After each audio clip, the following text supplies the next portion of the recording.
Said, and thanks, cheerleaders. Are you looking to buy or upgrade your laptop but are not exactly sure what feature to look for? Well, joining us this morning with some tips is Dan Thompson from RM Technologies. Okay, we're talking about picking that perfect laptop, which is not easy because there's so many options. That's right, that's right. And I'll tell you, I get asked this question all the time.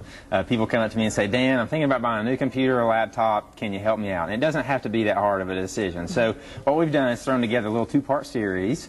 So we'll give some tips today, and then on Monday morning, Ben and I will be at CompUSA and give you a little practical application of what we're going to talk about. Oh, so, yeah, how cool is that? He gets to do all the fun stuff. I'll say it again. Well, but isn't it based on what you need the laptop for? Absolutely. Doesn't that help? Absolutely it is. So realistically, what you want to do, the very first thing is sit down and say, okay, realistically, how am I going to use this computer? Am I going to be just a casual user, meaning, mostly you're just going to surf the internet, maybe check some email, things like that? Or am I a student, which is radically different because, you're going to be doing papers, you're going to be creating media projects for school, things like that. Also, students are going to be more concerned about mobility, obviously, because they're lugging it all over campus. Exactly. And then, of course, we need to think about the business professional, who they're going to be concerned about just hardcore performance, not so much concerned about price because they're looking to make an investment to help their business. And so those are the three different categories. And the way this conversation usually goes is, okay, look for a processor, look for RAM, blah, blah, blah. Nobody knows what that means. Exactly. So Windows has actually done some things that help us out a little bit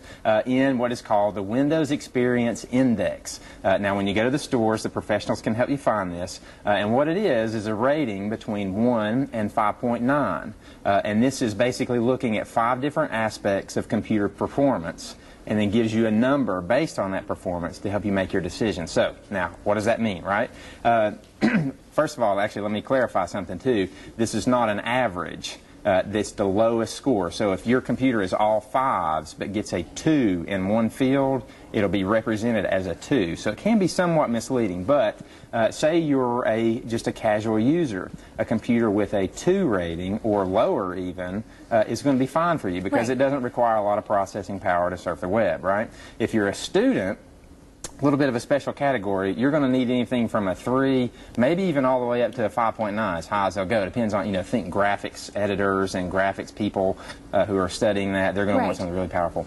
And then, of course, for the business professionals, you're going to want something in the 4s, maybe 5, something like that, because that computer is very stout by today's technologies. It's going to last a long time, and it's going to perform very well. Also, we've got Mac users and then we've got Microsoft users. Right. That's a huge difference for me.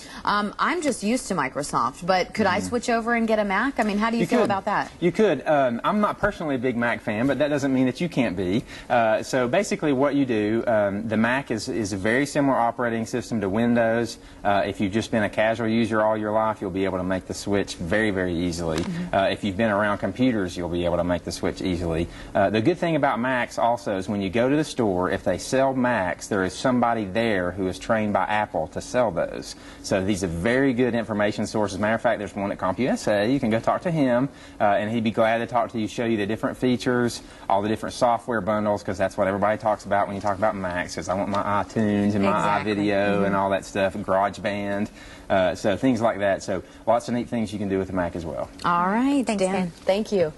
And when we come back, we will have a link for people to go to WBIR.com to find out the Windows experience. And if you want to see the interview again, also log on to our website after 7:30 this morning.